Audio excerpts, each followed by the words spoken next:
Is it true that the only practice is to be in the self all the time? I think that's a lovely question. Lovely, lovely question. I like that you asked, is it true? Because first of all, I want to make it really clear that although I talk as if I'm an authority on this kind of stuff, although I talk as if I know what I'm talking about, as if I know something, you know, I don't really know anything. Okay, there's a confession for you. I don't really know that much at all. So when I give an answer, you've asked, is it true? As if I can tell you if it's true or false. And I know you're just asking a question, Harold. So just, forgive me if I'm, being too pernickety here. But I will offer you when a question's asked, a response comes forth. And that's how the teaching's born. When the seeking energy asks a question, then an answer comes forward. I don't really know where the answer comes from or anything. It's just kind of a spontaneous answer comes forward. And honestly, all these questions and answers are just gobbledygook. It's just all illusion. But while we consider ourselves to be a separate person, these answers can seem to be useful, and they can create an opening in which liberation apparently occurs. And when this liberation apparently occurs, then you see it's all just, it was just all rubbish. All this satsang and practicing and everything, it was all a part of the dream. But while we're in the dream, it's provisionally useful. It appears anyway. That's the way it seems to go. So any answer I offer is not an authoritative answer in the sense that, you look and find out for yourself. Is that the early practice? The reason I love that question so much is that to remain in the self as the self is the core practice from my point of view, from Tom's point of view, from the limited being entity called Tom and his path, because that is the path basically taught by my guru, Ramana, my guru who I never met physically in person. Of course, I'm far too young. And it's the teaching and the practice that this person, Tom, loves and recommends. But there are so many different practices. There are so many different practices, and there's so many different ways of talking about this, right?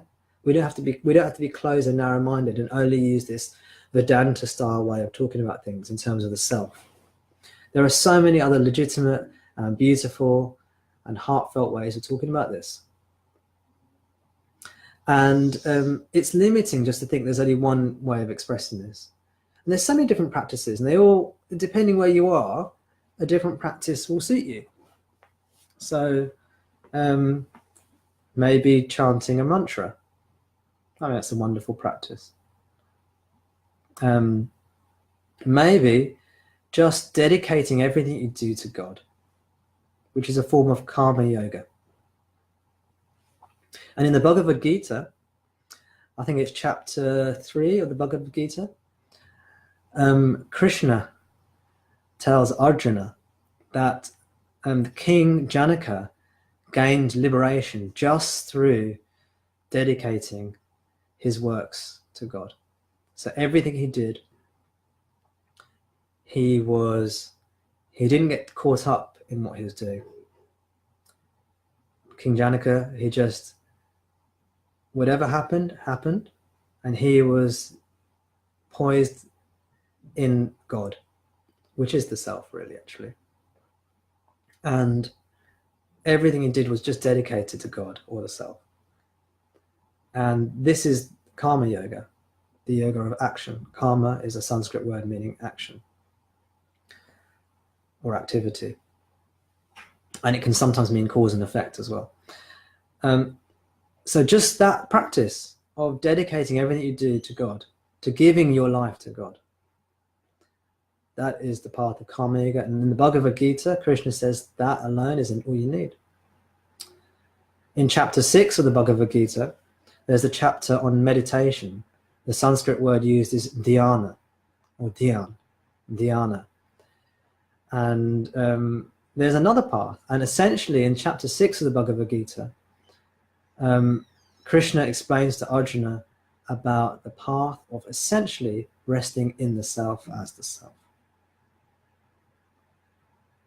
And if you read Shankara's commentary on the Gita, he'll talk about this being one of the highest practices, if not the highest practice. There are lots of different practices. They all come down to the same thing. This unnameable practice. You can call it being still. You can call it silence or resting as the self. But that might not be the right one for you. The right one for you is what your heart's been drawn towards. Coming to satsang, for example, is extremely powerful practice. Just attending satsang. And if we want to be really true about this, you're always in the self. How can you not be in the self? So we don't actually have to, in that sense, we don't have to do anything. We just have to trust that we are the self, and that's it. We just got to trust that we are the self. What does that mean? That means take it on faith that you are not the body. You are not the body-mind. More than that, at first take it on faith you're not the body-mind. Then go further than that, and you can say, take it on faith there is no body and there is no mind. There is no person. At first we can say we're not the person and become transcendent to the person. And then we can go, there is no person, it's just an appearance.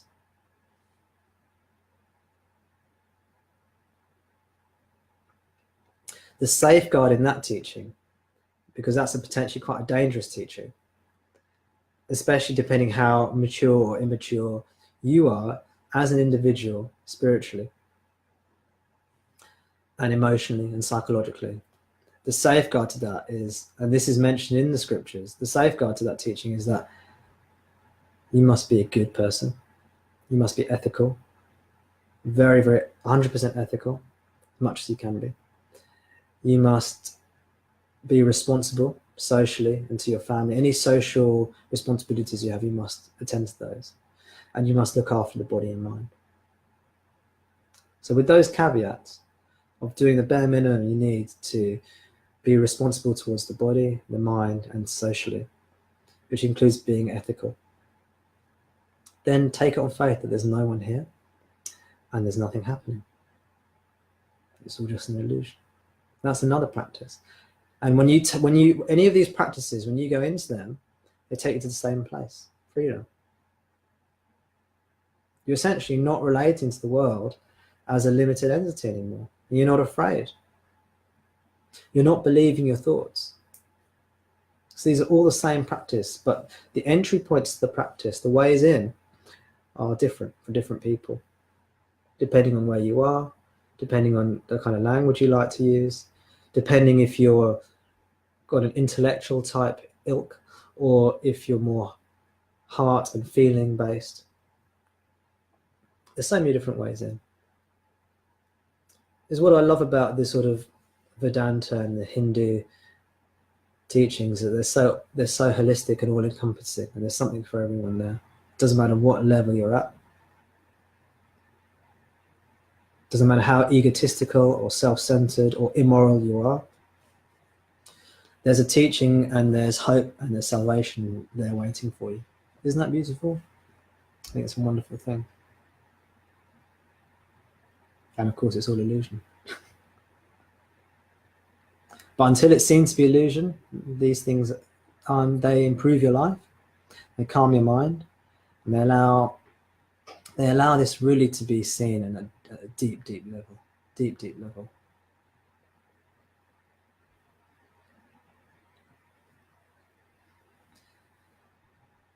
Okay, actually, that has reminded me of a passage I read in a book called Conscious Immortality. Has anyone heard of a book called Conscious Immortality? I think that's what it's called. It was a diary written by Paul Brunton, who was a gentleman who visited Ramana Maharishi.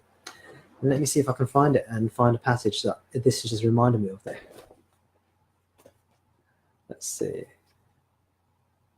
That way. Conscious immortality. Conversations, what's it say? Conversations with Sri Ramana Maharishi, recorded by Paul Brunton and Munagala Venkataramaya. There we go. We've got a picture of Bhagavan, my beloved, with Mr. Brunton there. Okay. It's a lovely book. You've got some real nice snippets in this book that you don't find anywhere else, and you don't find much of this book online either. You know how a lot of people who are into Ramana's teachings are putting quotes up all over the place. Often stuff from this book isn't really found, and the quotes that I tend to put up, because I also like doing these picture quotes, I often try and put ones up that aren't really out there and that people don't really know so much about. So quotes from Guru Vajrayakovai and quotes for Paravidya Upanishad, which are sort of lesser known or lesser available texts that talk about Ramana's teachings. Let me see if I can find the bit that I was thinking of. Here we go. This is chapter 14.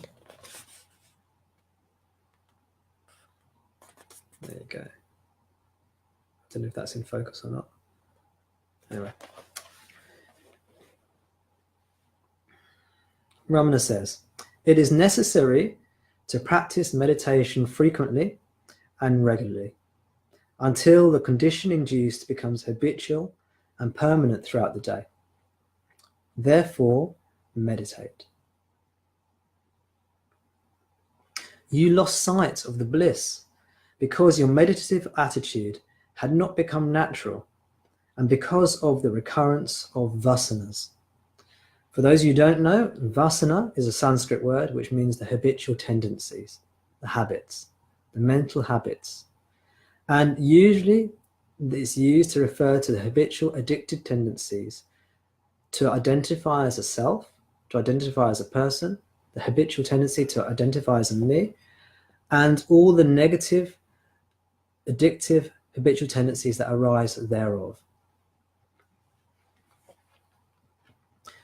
You lost sight of your bliss because your meditative attitude had not become natural and because of the recurrence of vasanas. When you become habitually reflective, the enjoyment of spiritual beatitude becomes a matter of natural experience. And here's the next paragraph is the bit that I really wanted to read to you guys. That's the bit I was thinking about. So listen up. It is not by a single realization, it is not by a single realization that I am not the body, but Atman, that the goal is reached. Do we become high in position by once seeing a king? One must constantly enter into samadhi and realize oneself and completely blot out the old vasanas and the mind before it becomes the self.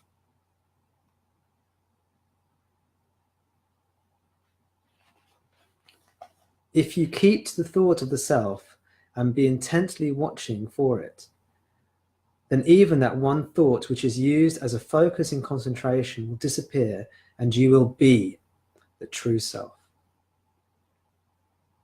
Meditation on self is our natural state. Only because we find it hard do we imagine it to be an arbitrary and extraordinary state. We are all unnatural. The mind resting in the self is its natural condition, but instead of that, our minds are resting in outward objects.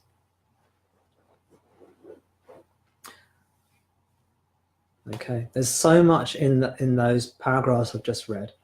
Now this video is being recorded, so if you didn't catch it all first time, then do go back to the recording. We're about 35 minutes in, and listen to what I've said again. And what I'll do, I'll post a blog post on this in the next few weeks, so you can read it. There's a lot of amazing information and knowledge compressed into what I've just read out there. I'll try and unpack a bit of it now. He's basically said that it is not by a single realization that I am not the body that the goal is reached. You see, many of us have a moment of insight or intuition, don't we? Where we realize, You realize something. It might not be, I'm not the body. It might be something else. It might be, oh, there's no me. Or it might be, there's no time, or there's no space, or I'm everything. Whatever that is, whatever that moment of spiritual insight or breakthrough moment was, just having that moment of breakthrough is not enough. It's not enough. Why? Because of the vasanas. He says here, one must constantly enter into samadhi and realize oneself, and completely blot out the old vasanas and the mind. The old vasanas are the mind. The vasanas are the habitual tendency to identify as a me. Because we're so used to thinking of ourselves as a person, even when we have a really powerful insight, the habitual tendency to identify as a person comes back. And it's frustrating, and it causes suffering to the seeker on the spiritual path. It's the habitual tendency to constantly identify as a seeker. Whereas in fact, you're not the seeker, you're the self, you're the sought. You think you're the seeker, but you're actually that which is sought.